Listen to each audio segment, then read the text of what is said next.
Bonjour à tous, c'est Hiérophant du forum francetrading.net. Donc aujourd'hui on se retrouve pour l'analyse Fibonacci de quelques valeurs financières. Je rappelle que c'est du trading intraday, donc l'analyse est valable à partir de ce matin jusqu'à ce que les trades soient fermés au courant de la journée. Donc pour aujourd'hui on a un euro USD long. Donc voici un euro USD long. Voici les trois niveaux que je surveille.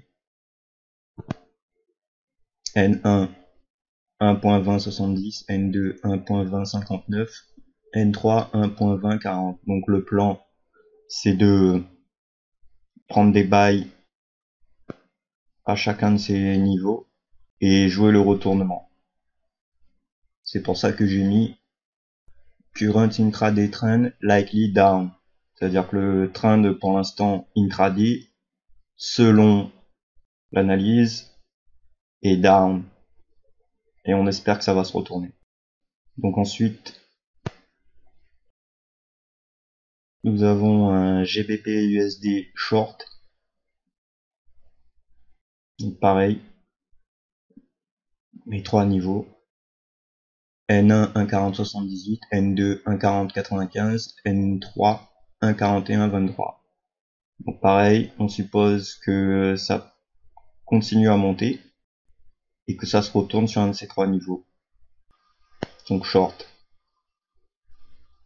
Ensuite, Bitcoin USD, un short. Donc là pareil, les trois niveaux que je surveille sont 52 968, 57 461 et 64 732 $. Ensuite, la dernière analyse, c'est un Tesla Long. Tesla Long. Donc là, pour l'instant, le marché est fermé. Ça va s'ouvrir cet après-midi. En attendant, on a toujours notre analyse et les trois niveaux sur lesquels on pense que ça peut se retourner. Donc, les trois niveaux sont 586 $, 565 $ et 532 $. Ok, c'est tout pour l'analyse de ce matin et pour aujourd'hui. Maintenant, voyons voir ce qui s'est passé hier sur les analyses d'hier. Donc j'avais dit euro USD long. Donc j'avais fait un euro USD long avec ces trois niveaux. Maintenant voyons voir ce qui s'est passé. Donc au moment où je publie, on est sur la barre verte là, celle-là.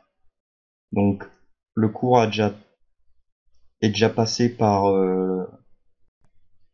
le premier niveau que je surveillais. Et selon les règles du système, on ne prend position que si ça retouche. Donc là, tout de suite derrière, ça retouche sur cette barre rouge. Là, ici, là, ça retouche, donc on peut entrer en position. Donc on rentre ici. Et des profits pouvaient être réalisés par ici. Il faut prendre ces profits tout de suite, quand c'est possible. Ensuite, on voit que ça redescend, mais bon, si on a pris ces profits-là, normalement, on est sorti du trade en profit et on n'est pas obligé de subir cette descente. Je fais remarquer aussi que même si on avait pris ce trade et qu'on n'était pas sorti en profit ici, on voit que ça descend là, sur les trois niveaux, ça s'arrête à peu près au troisième niveau, là c'est descendu un petit peu plus bas. Mais si on avait pris des positions toujours buy sur ces niveaux, on voit que ça remonte violemment jusqu'à ce point. Donc on aurait pu prendre tout ça aussi en profit encore une fois. Donc d'une manière conservative, on aurait pris nos profits ici. Et si on est vraiment quelqu'un qui arrive à supporter le risque, ben on aurait pu prendre nos buys ici, ici, ici, et prendre le profit sur cette brutale, sur ce retournement brutal. Ok.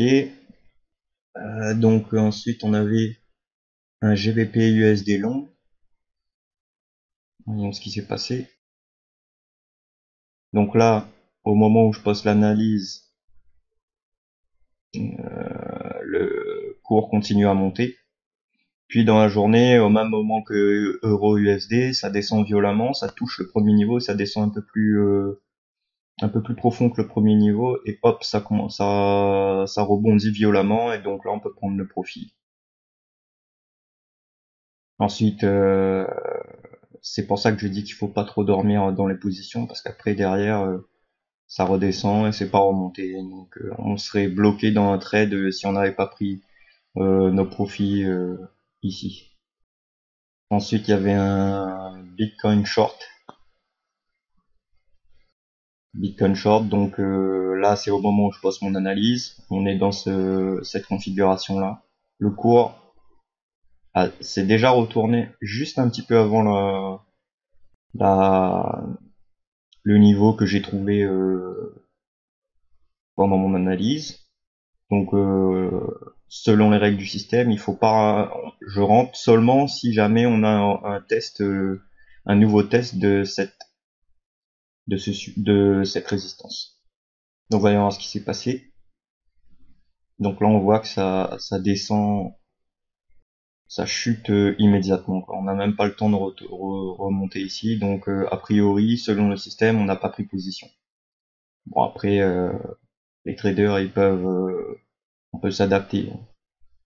Par exemple, là, on aurait pu prendre un buy stop, continuer à suivre, à accompagner le puissant train de baissier.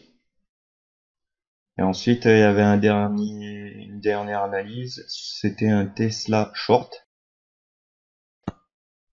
Tesla short, donc comme je poste l'analyse le matin, le marché il est fermé aux États-Unis, donc j'avais prévu ça. Que ça puisse éventuellement remonter un peu et descendre. Voyons ce qui s'est passé. Ça ouvre directement en gap baissier sur les 600. Ça ferme le gap et ça continue et ça recommence à descendre tout de suite. Donc on n'a même pas le temps de toucher le premier niveau. Donc a priori, si on respecte bien les règles du marché, on n'est pas entré en position à ce moment-là. Mais bon, ça descend. Donc voilà, c'était un peu ce qui s'était passé hier. Voilà pour l'analyse Fibonacci de quelques valeurs aujourd'hui. N'oubliez pas de mettre vos stop loss. La prochaine fois qu'on est dans une situation où il aurait fallu mettre des stop loss, j'expliquerai un peu comment on pourrait placer un stop loss. Voilà. Bonne journée à tous. Bon trade.